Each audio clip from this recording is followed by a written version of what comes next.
पहला क्वेश्चन है, प्रेमचंद का मूल नाम था, तो प्रेमचंद का मूल नाम क्या था? मूल जो नाम था उसका धनपत राय था। तो क्या नाम था प्रेमचंद का? धनपत राय। धनपत, और उसका जो एक और नाम था नवाब राय, जो उसने उर्दू में अपनी कहानियाँ वगैरह लिखी है वो नवाब राय नाम से लिखी हुई है। ठीक है, तो धनपत राय और नवाब राय जो है आपको ध्यान में रखना है। दूसरा क्वेश्चन है, शेखर जोशी की रचना नहीं है, तो इनमें से कौन सी जो है शेखर जोशी की रचना नहीं है? तो बताइए।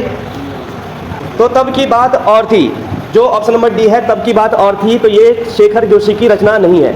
बाकी जो नौरंगी बीमार है, कुर्सी के घटवार और दाजू, ये तीनों के तीनों शेखर जोशी की रचना है, लेकिन तब की बात और थी ये शेखर जोशी की रचना नहीं है। ये किसकी है? हरिशंकर परसाई की। हरिशंकर परसाई की रचना है। ठीक है। क्वेश्चन नंबर 3, निम्न में से शुद्ध वर्तनी है, तो इनमें से शुद्ध वर्तनी, अच्छा ये क्वेश्चन थोड़ा सा ही गलत है, यहाँ पर अशुद्ध वर्तनी होना चाहिए। निम्न में से अशुद्ध वर्तनी कौन सी है? इसमें से अशुद्ध वर्तनी कौन सी है बताइए भाई? मनोस्थिति। ठीक है, तो मनोस्थिति जो है यहाँ पर गलत है। मनः स्थिति विसर्ग होता है। हाँ, तो राजनीतिक सही है। इस बात का ध्यान रखना है कि राजनीतिक नहीं होता है, वो गलत लिखा रहता है, राजनीतिक होता है। हिरण्यकशिपु जो ऑप्शन नंबर ए में लिखा हुआ है वो बिल्कुल सही है। दूसरा है मनोस्थिति, तो मनोस्थिति नहीं होता है, मनः स्थिति होता है, मनः स्थिति होता है। ठीक है, इस तरीके से। तीसरा है राजनीतिक, राजनीतिक बिल्कुल सही है। और चौथा जो है मातृत्व, ये भी बिल्कुल सही है। तो इसका जो सही आंसर होगा वो होगा ऑप्शन नंबर बी, मनोस्थिति। मनोस्थिति गलत है, मनः स्थिति होता है। ठीक है। क्वेश्चन नंबर 4, क्वेश्चन नंबर 4 है, निम्न में से सघोष वर्ण नहीं है। सघोष वर्ण नहीं होने का मतलब है कि इनमें से कौन सा अघोष वर्ण है? इनमें से अघोष कौन सा है? और अघोष के लिए मैंने आप लोगों को बहुत बार बताया है, अघोष के लिए क्या होता है? 1 और 2 और बाकी श, जितने भी तीनों के तीनों श है जो है ये अघोष वर्ण के अंतर्गत आएंगे। और 1 और 2, हर वर्ग का पहला और दूसरा जो व्यंजन है ये जो है अघोष में आएगा। और उसके अलावा जो है तीनों के तीनों श, तीनों के तीनों श जो है अघोष में आएगा। तो यहाँ पर देखो कौन सा होगा, तो यहाँ पर ख, ख जो है क वर्ग का दूसरा अक्षर है। ठीक है, क्या होता है? ह, एच। तो ह इसमें मैंने कितना बोला है? अब इसमें ह है, ह नहीं है, इसका मतलब ह क्या होगा? सघोष होगा। क्वेश्चन नंबर 5, दर्रा शब्द का वर्ण विन्यास है। क्वेश्चन नंबर 5 में गलत हो गया, ये गलत होगा तो गोली मार देंगे। ठीक है। क्वेश्चन नंबर 6 है, शब्दकोश में सबसे बाद में आने वाला शब्द है। इसमें भी आपको क्या करना पड़ेगा? वर्ण विन्यास करना पड़ेगा। ठीक है, ठीक है। तो ये जो है ऑप्शन नंबर ए इसका सही आंसर होगा। क्वेश्चन नंबर 7वां, हलंत र युक्त शब्द है। हलंत र का मतलब है कि आधा र। हलंत र का मतलब है जिसमें र जो है स्वर रहित है, यानी कि जिसमें र जो है वो आधा है। तो कहाँ पे है? तो कार्य, कार्य में र जो है आधा है।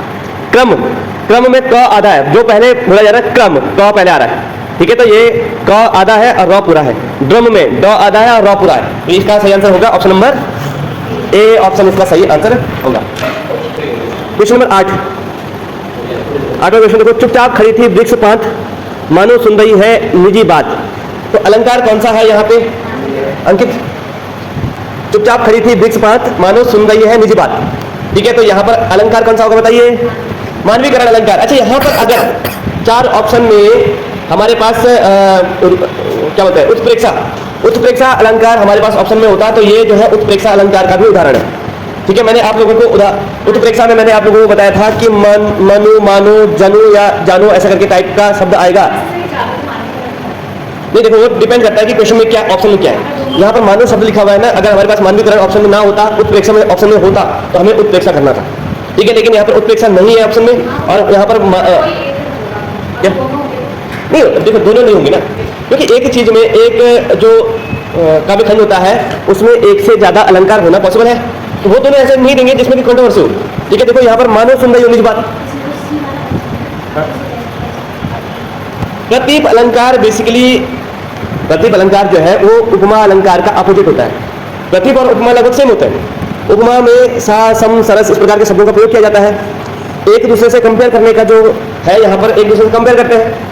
ठीक है, चांद सा मुखड़ा, तो जहाँ पे सा शब्द आता है, ठीक है, तो वहां पर क्या होता है उपमा अलंकार होता है। लेकिन प्रतीक उल्टा हो जाता है कि जब नॉर्मली क्या करना, जब मैं अगर किसी चीज के कंपेरिजन करना होगा मैं तो मुझे, तो मैं क्या करूंगा, छोटी चीज का कंपेरिजन बड़ी चीज से करूंगा। मैं बोलूंगा यार सूरज सा चमक रहा है, अंकित जो है सूरज सा चमक रहा है, तो कहने का मतलब है कि ज्यादा पावरफुल कौन है, सूरज ज़्यादा पावरफुल है यहाँ पे, कि हम अंकित भी इतना है कि सूरज से हम इसकी कंपैरिजन कर रहे हैं, ठीक है। लेकिन ये प्रतीप अलंकार में उल्टा होता है। मैं बोला अरे सूरज तो अंकित जैसा चमक रहा है, जहाँ पर मैं बड़ी चीज की कंपैरिजन एक छोटी कुछ चीज से कर रहा हूँ, यहाँ पर किसी बड़ी चीज की तुलना किसी छोटे चीज से की जाती है, ठीक है, वहां पर प्रतीप अलंकार होता है। तो इसलिए जो है उपमा अलंकार का उल्टा, वो आपको मीनिंग समझ में पड़ेगी। वहां पे जो सेंटेंस होगा वहां पर आपको सिर्फ यहाँ पर जो है सा सम देख के नहीं कर सकते, वहां पे आपको थोड़ा मीनिंग भी समझना पड़ेगा कि भाई किसकी कंपैरिजन जो है, किसकी तुलना किसके साथ की जा रही है, इसका भी ध्यान रखना पड़ेगा, ठीक है। तो यहाँ पर देखो मानवीकरण अलंकार क्यों है, तो यहाँ पर बोला गया है चुपचाप खड़ी थी वृक्ष पर, मानो सुन रही हो मुझ बात। तो जो वृक्ष है, जो पेड़ है, वो चुपचाप खड़ा था, ऐसा लग रहा था कि मानो कि वो जो है क्या कर रहा है, मुझे बात सुन रहा है। तो यहाँ पर मानवीकरण अलंकार क्यों है? वृक्ष कभी किसी की बात सुन सकता है? नहीं सुन सकता है। बात कौन सुन सकता है? आम इंसान सुन सकते हैं, ठीक है। तो यहाँ पर वृक्ष की तुलना नहीं, वृक्ष को जो है मानव का आकार दे रखा है और बोला गया कि वृक्ष जो है बातें सुन रहा है, एक मानव की तरह उसको पेश किया जाता है। तो तब वहां पर क्या होता है, वहां पर मानवीकरण अलंकार होता है। क्वेश्चन नंबर 9 देखो, माया दीपक नर पतंग भ्रमि भ्रमि इहे परत में, परत। तो इसमें जो है तो क्या है, माया दीपक नर पतंग भ्रमि भ्रमि इहे परत। तो जहां पर देखो माया दीपक, पहली तो ये है कि माया के बाद जो है एक योजक चिन्ह का प्रयोग किया गया है। जहां पर योजक चिन्ह का प्रयोग किया जाता है तो ज्यादातर संभावना होती है यहाँ पर रूपक अलंकार होगी। लेकिन आपको थोड़ा सा और भी चीजें देखना पड़ेगा कि माया दीपक यानी कि माया रूपी दीपक, नर पतंग, नर रूपी जो पतंग है वो भ्रमित हो रहे हैं, ऐसा यहाँ पर बोला जा रहा है, ठीक है। तो यहाँ पर अलंकार कौन सा है, तो यहाँ पर जो है रूपक अलंकार हमें देखने को मिलेगा। तो ऑप्शन नंबर, क्वेश्चन नंबर 9 का ऑप्शन नंबर ए इसका सही आंसर है। देखो बाकी उपमा अलंकार के लिए सास हम सरस होना चाहिए, तो उपमा अलंकार है नहीं यहाँ पे। प्रतीप अलंकार के लिए भी वही होना चाहिए जो अभी मैंने बताया, उसमें भी देखो कई बार कहते हैं प्रतीप अलंकार और उपमा अलंकार में हमें बड़ा कंफ्यूजन रहता है, ठीक है, क्योंकि दोनों सेम होते हैं, दिखने में सेम होते हैं, उसमें सास हम का उपयोग किया जाता है, लेकिन वहां पर आपको मीनिंग समझनी पड़ेगी, तभी जाके आप उसमें अंतर डिटेक्ट कर पाओगे। और उत्प्रेक्षा अलंकार के मानो, दानो, मनु, जनु ऐसे करके शब्द आएंगे, तो यहाँ पर जो है ये ऐसा कुछ नहीं है। तो यहाँ पर एक ही ऑप्शन बचता है, रूपक अलंकार। क्वेश्चन नंबर 10 देखिए, शासकीय पत्र में पत्र संख्या का उल्लेख होता है, तो बताइए क्या होता है, ठीक है। ऊपर दाएं ओर जो है, ऊपर और दाएं ओर इस साइड में जो है पत्र संख्या का जिक्र होता है, तो इसका हो जाएगा सबसे ऊपर दाएं ओर, ऑप्शन नंबर ए इसका सही आंसर है। 11वां क्वेश्चन देखिए, शासकीय पत्र प्रायः होते हैं, कैसे होते हैं? औपचारिक पत्र होते हैं, बी ऑप्शन है अनौपचारिक, तो अनौपचारिक तो नहीं होते हैं, सी ऑप्शन है अन्य पुरुष शैली में। तो बिल्कुल जो शासकीय पत्र है ये अन्य पुरुष शैली में होते हैं, इस बात का आपको विशेष ध्यान रखना है। और जबकि अर्ध सरकारी पत्र जो है उत्तम और मध्यम पुरुष शैली में होते हैं, ठीक है। तो यहाँ पर जो है शासकीय पत्र का पूछा गया है, तो औपचारिक भी होगा और अन्य पुरुष शैली, यानी कि ऑप्शन नंबर डी, ए तथा सी दोनों सही है। क्वेश्चन नंबर 12 देखो, निम्न में से संज्ञा कौन सा है, तो बताइए संज्ञा कौन सा, इसमें से कौन सा? धर्म यहाँ पर संज्ञा है। उसके अलावा जो है रसीला, रसीला क्या है? रसीला विशेषण है। कैसे पता विशेषण है? विशेषण पहचानने के लिए हम क्या करते हैं, उसके पीछे एक संज्ञा लगा देते हैं। तो रसीला आम, रसीला आम, रसीला आम, और मीठा आम, और चार आम, लेकिन धर्म आम, अब धर्म आम कोई बन नहीं रहा है, ठीक है। तो इसलिए जो है यहाँ पर संज्ञा जो है एक ही संज्ञा है, बाकी सारे के सारे जो है ये विशेषण है, ठीक है। क्वेश्चन नंबर 13 है, निम्न में से तत्सम शब्द नहीं है, तो कौन सा तत्सम शब्द नहीं है? फूल, ठीक है। फूल जो है एक तत्सम शब्द नहीं है। उसके अलावा ग्रह तत्सम है, दंत तत्सम है, अधु तत्सम है, किंतु फूल तत्सम नहीं है, ये तद्भव शब्द है। और इसका तत्सम क्या होगा? पुष्प। फूल का जो तत्सम शब्द होगा वो होगा पुष्प। क्वेश्चन नंबर 14 देखो, यौगिक शब्द नहीं है, तो यौगिक शब्द क्या होता है? जो दो शब्दों के मेल से बनने वाले नए शब्द होते हैं उनको जो है यौगिक शब्द कहते हैं, ठीक है। तो बताइए यहाँ पर पुस्तकालय, पुस्तकालय बिल्कुल पुस्तक का आलय, यानी जहाँ पुस्तकों को रखा जाता है। सेनापति, सेना का पति। जलद, जलद नहीं है, क्यों नहीं है जलद? जलद किस चीज का पर्याय बच्चे बताइए? बादल का। जलद, जलद जल देने वाला यानी कि बादल। तो यहाँ पर जलद जो है, अच्छा यौगिक शब्द नहीं है तो क्या है? योग रूढ़ शब्द है, ठीक है। तो यहाँ पर योग रूढ़ शब्द होगा जलद। और सपूत, सपूत भी जो है सपूत, पूत मतलब होता है पुत्र, स अगर उपसर्ग लगे तो अच्छा पुत्र, ठीक है। क्वेश्चन नंबर 15 देखो, शौकीन बुढ़िया चटाई का लहंगा। क्वेश्चन नंबर 15 देखो, शौकीन बुढ़िया चटाई का लहंगा। तो ये लोकोक्ति का अर्थ क्या है? तो यहाँ पर है उम्र या अवसर के हिसाब से ना होना, ठीक है। तो ऑप्शन नंबर डी इसका सही आंसर है, ठीक है। क्वेश्चन नंबर 16 है, निम्न में लोकोक्ति नहीं है, तो कौन सी लोकोक्ति नहीं है इसमें? अच्छा, लोकोक्ति एक होता है लोकोक्ति और एक होता है मुहावरा, अंतर क्या है इन दोनों में? वेरी गुड, ठीक है। लोकोक्ति अपने आप में एक वाक्य होता है और जो मुहावरा है ये वाक्यांश होता है। हाथ कंगन को आरसी क्या, इसका क्या मतलब है? क्योंकि देखो इनका कई बार मीनिंग भी पूछा जाता है।